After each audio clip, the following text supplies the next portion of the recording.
سلام، نوروز خجسته مبارک باشد. واقعا خجسته زرنگه زیر مو رو از برف و سردی یا خلاص کرد. هرچند امروز بارانی است. بله، هرچند باران است اما طبیعت خیلی زیبا و گرم هم هست. در نوروز در برابر دیگر رسم و سنت‌ها یک رسم خوب دیگر هم هست که مردم به هم دیگر هدیه می‌فرستند. ما هم برای شما هدیه داریم و این هدیه رو از خانه یک ساکن دهه الماسی شهر حصار تقدیم شما می‌کنیم. و ما کارمندان بخش تاجیکی رادیوی آزادی هم به اینجا امروز مهمانی آمدیم.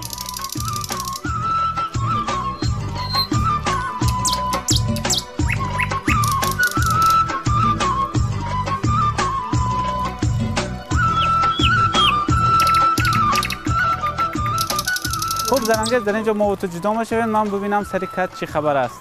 من هم میروم نزد خانم ها سری دیگ و با اونها کمی یاردم میکنم.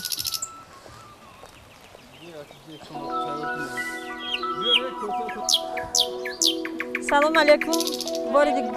بار دیگر نوروزتان مبارک باشد. خیلی بوی با مزه. تشکر. خب خاله جان چی آماده دارید شما؟ کدام نمود خوراک هستین؟ ما خوراکی برای نوروز آماده داریم. این به نظرم یکی از خوراک‌هایی است که محض در نوروزی آماده می شود و در حصار چی نام میبرند از این خوراک؟ تا جای میدونم دلده، دنگیچه دلده میگویند. شما دلده میگویید؟ ما دلده میگوییم. در نوروزی استفاده میبریم اینمی. می شود که طرز تیار کردن همین غذا را کمی به ما هم بگویید؟ اول ما آب میدازیم، بعد گندم رو میکویم، میدازیم لوبیا، نخود، همه چیزایی که در چی دانگی هست ما در این آماده میکنیم، میدازیم. کبوتی. خب استاد نوروزتون مبارک باشه. کلاغ مبارک، شما و نوروز مبارک. تشکر زیاد. استاد درباره حکمت‌های جشن نوروز کمی برای ما. حکمت نوروز این ایده اجدادی قدیمی ماست. در این یک چند حکمت داره. آدمان در این روزها حولی هاشون را تازه میکنن، خانه هاشون را تازه میکنن، یک دیگر را خبر میگیرن، به مهمانی دیگر میروند. خب موسم کشتکار سر میشود.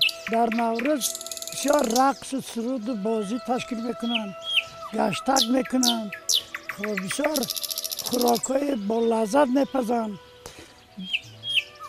مخصوصا سمنک، گندم کوچه که این یک سلاست یا حکمت خود را دارد. این از نشانه روز نو، آغاز کردن روز نو، سال بهار، اول بهار می شود. بسیارتر برای آن این خوراک را در رای تیار می‌کنند که فصل بهار است. بله. علف‌های پودینه، شلفه، این علف‌های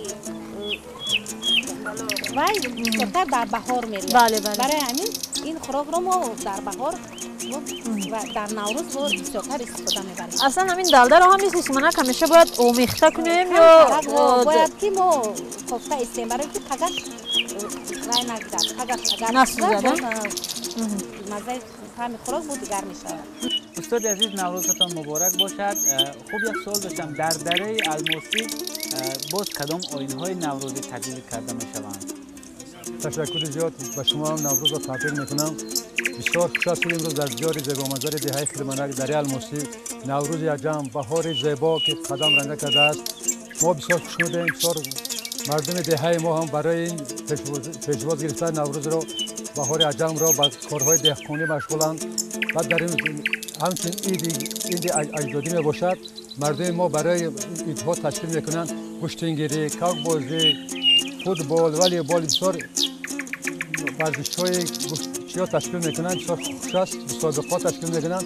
بسیار خوش است. برای همین من از نام مردم دهه خرمنک دره الماسی تمام مردم هر بدن پاکستان را به این عید بهار به نوروز عجم تبریک نموده با آنها آسمان صاف، خانه آباد، سربلندی دایم بهار در خاندان همه شماهان هویدا باشد. نوروزتان فیروز باد، هر روزتان نوروز باد.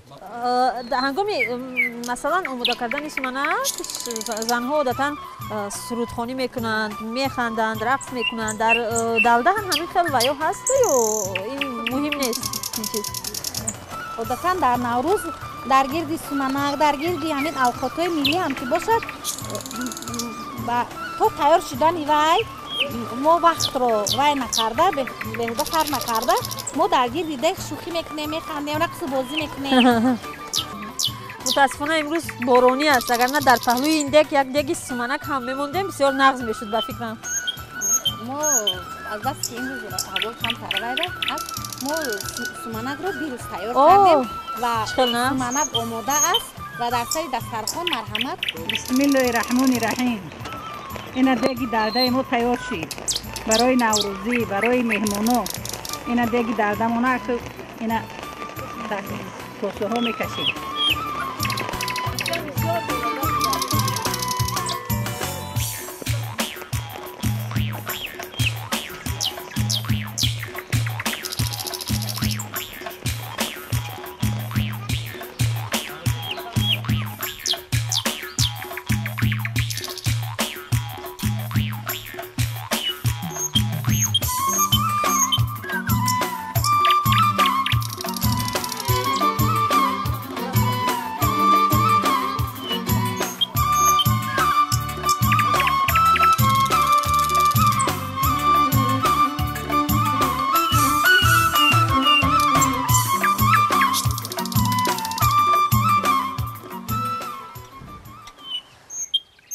همکاران عزیز، ما در یک دره خوشمنظره تاجیکستان، دره الماسی حضور داریم و باید بگویم که این دره هنوز از زمان شوروی با فوتبال مشهور بود، زیرا اردوگاه یا بازی اساسی دسته مشهور پامیری دوشنبه در همین دره جای گرفته است که این دره امروز مکانی آماده ساختن تیار کردن فوتبال بازان نورس می باشد و حالا در اینجا اکادمی فوتبال باشگاه استقلال موقع دارد و در اینجا بسیار مسابقات بین المللی هم برگزار می گردد. همکاران عزیز، من که از ورزش شروع کردم و گفتنیم که در نوروز عادتاً ما نیت میکنیم، آرزو میکنیم. اگر در خاطر داشته باشید پارسال ما هنگام تجلیل جشن بین المللی نوروز همکاران یک آرزو نیتی میکرده بودیم، یعنی گفته بودیم که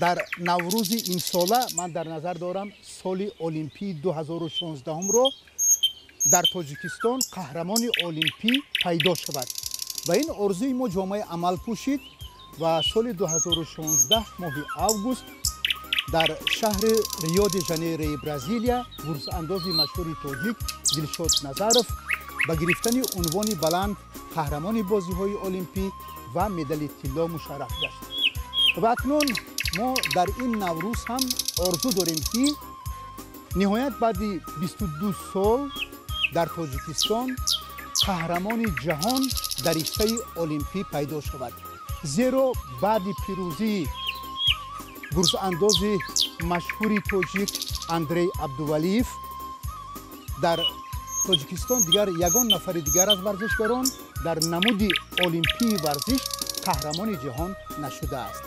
برای همین آرزوی ما است و شاید امسال که مسابقات قهرمانی جهان است و دلشاد نظرف در آن شرکت می‌ورزد، این نیتی ما، این آرزوی نه تنها ما، عموما تمام کل مردم تاجیک جامعه عمل پوشد.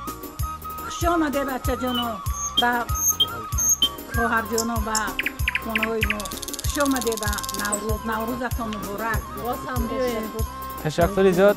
تشکر برای مهمان نوازیتان. مثلی نداره. تشکر برای دسترخوان زیبای نوروزی. خدا کند که هر روزتون مثل نوروز باشد و دسترخوانتان هم مثل دسترخوان امروزه نوروزی پر ناز و نعمت.